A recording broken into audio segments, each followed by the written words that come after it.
This wasn't a demand issue. This was a pricing issue. A lot of sellers came into the market expecting yesterday's price and today's results. Today, I'm breaking down the December market stats. Hey everyone, I'm Michael Turner with Berkshire Hathaway CD & Joiner Realtors. I'm a local real estate agent here in the upstate, and I help buyers and sellers navigate challenging markets just like this one using data, strategy, and modern marketing, not guesswork. If you've ever felt like the headlines don't match what's actually happening on the ground, that's exactly why I make these videos. I'm actually a resident of Simpsonville and Five Forks myself, so today's video hits a little close to home. Today, I'm breaking down the December market stats for 29681 specifically and how they compare to December of last year and what the 5-year trend line tells us about where this market is really headed. Right now, in the 29681 zip code, we have 192 homes actively for sale, 48 contingent and 35 pending. So yes, inventory is a little bit higher than it used to be, but homes are still moving. They're just moving at a more realistic pace. Now, when we look back over the last year, we also saw 54 expired listings and 269 withdrawn listings. That's a big number. And that tells me this wasn't a demand issue. This was a pricing issue and positioning. A lot of sellers came into the market expecting yesterday's price and today's results. And the market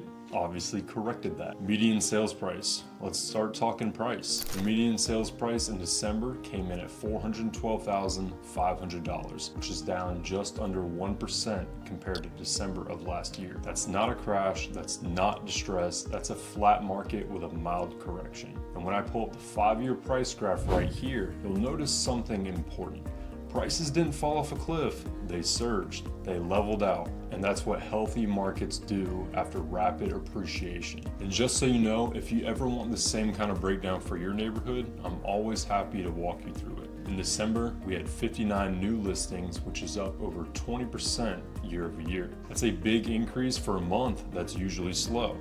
What that tells me is sellers are feeling more confident again, but here's the key difference. More listings also means more competition. Homes don't sell just because they're listed anymore.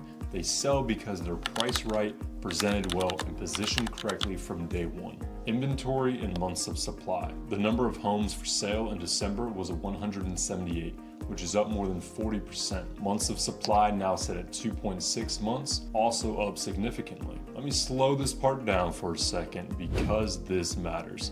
Historically, under 2 months favors sellers, 4 to 6 months is balanced, and over 6 months favors buyers. At 2.6 months, we're no longer in the extreme seller's market, but we're also not in a buyer's market. We're in a transition market or a balanced market, and these are the markets where experience and strategy matters most. Pending and closed sales. Pending sales came in at 60, up just over 5%. Closed sales were 64, down about 3%. That gap tells us buyers are still writing contracts, deals are still happening, they're just taking a little bit longer to get across the finish line. Quick question for you. Are you watching this market video as a buyer or as a seller? Drop it in the comments. I'm always curious what side people are on. I read all the comments.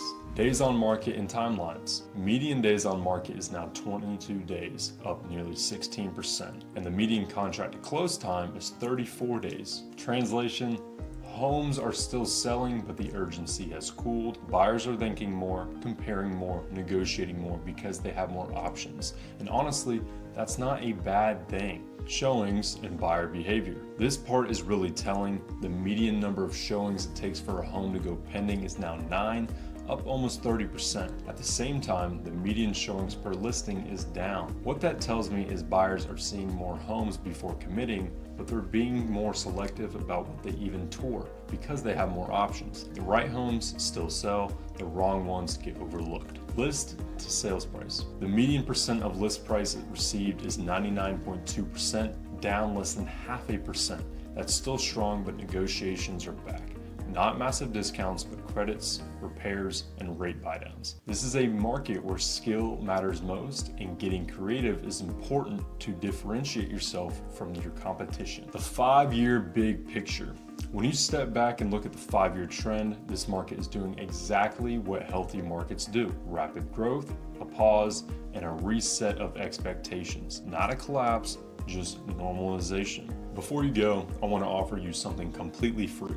If you're a buyer, I have a buyer's guide that walks you through how I get creative in competitive situations, how I position buyers to win without overpaying, and how to navigate negotiations in markets like this. And if you're a seller, I also have a seller's guide that shows how to make your listing stand out, what actually moves the needle right now, and how to have everything ready to go before hitting the market, such as prepping your house so you're not rushing for a fire sale. If either of those would be helpful, just reach out, comment, I'm happy to send them over. And if you want to stay informed as this market continues to shift, make sure you're subscribed. I'll see you in the next one.